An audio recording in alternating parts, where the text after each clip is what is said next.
Ipinahayag ang tunay na dahilan sa pagkamatay ni Jessica.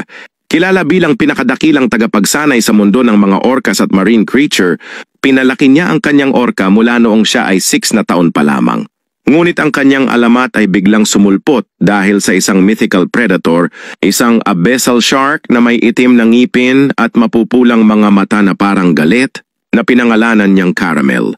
Sa loob ng maraming buwan, si Jessica at Caramel ay nag-away ng magkatabi sa arena. Ang kanilang duo ay nakakabighani. Ang bawat sagupaan ay isang palabas ng kapangyarihan at ganap na karunungan.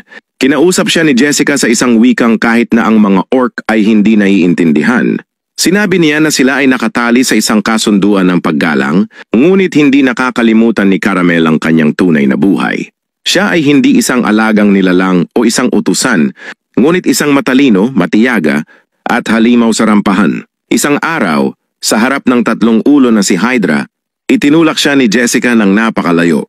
Nasugatan at naamoy niya ang dugo, ang sarili niya at ng kanyang tagapagsanay.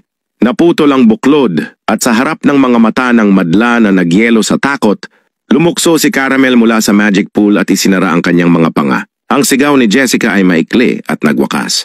Nilamon ni Caramel ng dahan-dahan na parang ninanamnam ang kanyang paghihigante. Mula noon, walang nagtapang-tapangan na lumapit sa dambuhalang nilalang at pinag-aralan pa nila kung ano ang dapat gawin sa tinaguriang The Killer Shark.